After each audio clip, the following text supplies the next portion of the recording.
on FYI, how artificial intelligence could help improve our school lessons. And a special report from Kenya on the battle to save elephants after years of little rain. Climate change is now a bigger threat to these animals than illegal hunting and poaching.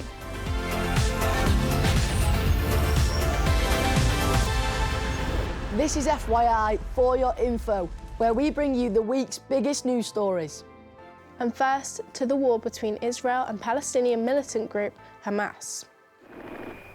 There have been many conflicts between the mainly Jewish state of Israel and the Palestinian Arab peoples. It's now 4 weeks since Hamas carried out the deadliest massacre in modern Israel's history, killing around 1,400 people, mainly civilians, including children. Israel is at war. Israel then declared war on Hamas and has been carrying out airstrikes on the Gaza Strip, a small Palestinian area of land which Hamas runs. One of Hamas's aims is to destroy Israel, and the group are regarded by the UK government and many others as terrorists. Israel is determined to eliminate Hamas, so has now also sent tanks and troops into Gaza to fight the extreme group. More than 2 million Palestinians live in Gaza, and many have had their homes destroyed since the war broke out. Over 8,000 people are reported to have been killed, including over 3,000 children. The charity Save the Children says children in Gaza face terror every day and are suffering from hunger and a lack of shelter. Israel closed all the border crossings when the war started, and very little food, water and fuel is getting in. Almost nobody has been allowed out, but this week, some badly injured Palestinians and some foreign nationals, including British people, travelled into Egypt through the Rafah border crossing. Politicians and organisations round the world are calling for a break in the fighting to allow aid in, more injured and foreigners out, and possibly help with the release of over 200 Israeli hostages that Hamas took when it carried out the massacre. The hostages are thought to be being held in tunnels and underground bunkers, and only a handful have so far been released. But Israel says it won't stop fighting until Hamas are beaten. There's been a long history of disputes in the region, so we wanted to find out whether the children there hold out any hope of peace in the future. FYI spoke to a Palestinian girl, Rand, and a Jewish boy, Yar. They both live in Israel, and they've asked not to be identified for their own safety. It's been going on ever since I could remember myself, and way before that. Now, feelings are complicated with what's going on. It is heartbreaking and traumatizing to wake up suddenly to explosions and sirens, and everyone is terrified. The sudden attacks were unexpected, and since then, I've been constantly wondering what lies ahead. I've never experienced this level of stress and fear before. Before the latest conflict, Yar and Rand worked with a charity called Jerusalem Peace Builders, who bring young people from both Palestinian and Jewish communities together to promote peace and reconciliation. I created memories I'll never forget, and I had the chance to hear the same story from the other perspective, and that really changed some of my thoughts. And I'm very proud to say that it brings everyone together, not just to have a great time, but to have a real serious dialogue about what's going on. Yar and Rand told us they want peace for their country, but has this latest conflict affected their hopes for the future? I still see peace. I still see Palestinians and Israelis working together to become one. It's just so hard when no one's listening. Both communities should be aware that this land belongs to both of us. We must accept this fact, accept one another, and treat each other on an equal basis.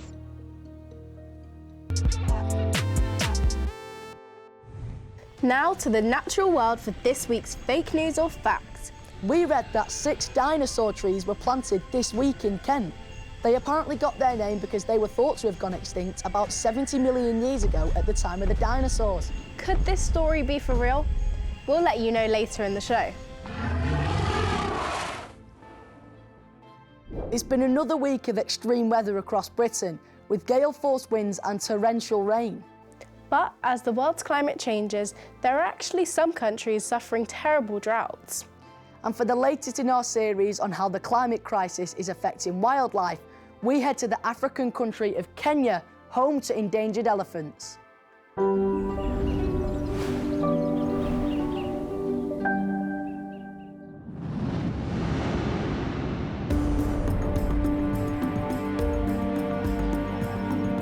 Africa, where vast plains and forests are filled with the sound of wildlife.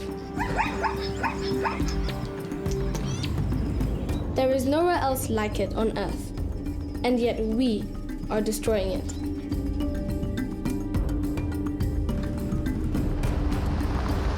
This is Tsavo National Park. It's hardly rained here for over 2 years. Climate change is now a bigger threat to these animals than illegal hunting and poaching. We are experiencing our worst drought in 40 years. My favorite animal, elephants, are fighting for survival. They normally travel long distances with plenty of vegetation for food and water along their journey.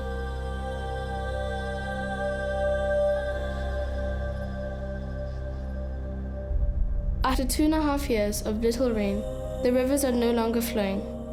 On a dried out riverbed, we spot a mother and her calves looking for a sign of water.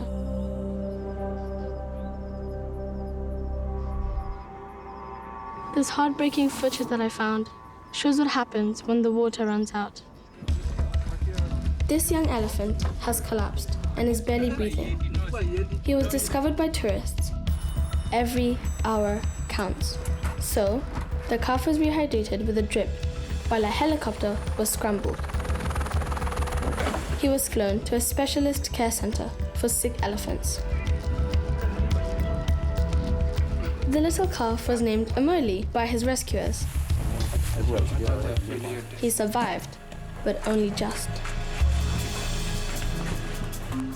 To find out how Amoli is getting on, I have come to what is effectively an orphanage for elephants. Here, humans replace their mothers until they're old enough to go back to the wild. The Sheldrick Wildlife Trust originally set up centers like this to take care of elephant calves who had lost their mothers to poachers. But now, they are rescuing young elephants because of climate change.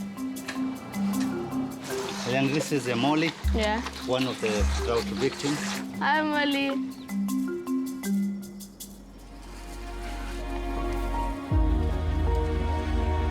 Every day after breakfast, the orphans are taken by their carers into the wilderness. The hope is to build up their confidence and independence, all preparation for when they become adults and join a wild herd and leave their human carers behind. What are Emoli's chances of ever returning back in the wild? Actually, Elian, the whole purpose of doing this is so that they can have a second chance of living a wildlife. So Emoli has got a big chance of going back into the wild because this is something that we have done over the years and it has been successful. We spot wild elephants heading towards a waterhole for the orphans. Water has become so scarce, increasing numbers of wild elephants are heading to the orphanage, to its man-made waterhole that has water pumped into it by a tanker lorry. It's a chance for Amoli and the other orphans to mingle around with some of the very heads they may end up spending their whole adult life with. And among the wild elephants, the carers spot some familiar faces. 4 more orphans. They've come back to say hello and show off their own calves. It's great to know that one day, Amoli will return to the very wilderness where he was found, barely alive. If you'd like to see the full Save Our Wildlife documentary, it's available now, on demand from Sky Kids. Now check this crazy encounter with another huge creature. The Australian Jason Breen was surfing using a small sail when a humpback whale breached right in his path. He was dragged under but managed to untangle himself and get back to the surface. He's got the far whale. So, Have you noticed how everyone seems to be talking about AI recently? Yeah, so AI stands for artificial intelligence, and it's when a computer program seems to think and learn from experience a bit like humans do. Yeah, so AI can help us solve problems, answer questions, and even play games. It's a really powerful tool, but if it was put into the wrong hands, it could be really dangerous. This week, the Prime Minister has been hosting a world summit about making sure AI is developed safely. Among those attending, the owner of Tesla and SpaceX, Elon Musk. Meanwhile, British children have been helping to look at ways that artificial intelligence could be useful in schools. Scarlett went along to find out more. Right here in this room, students, teachers and government officials are looking at the future of AI in education. So are we about to see teachers being replaced by robots? Or is learning about to start becoming more like playing a computer game? We're trying to figure out how AI will help in the classroom from a student's perspective, which is why I'm here, whether with learning, revision, and in lessons. In my school, we already use AI for things like homework, and I'd love to see more of that brought into the classroom itself.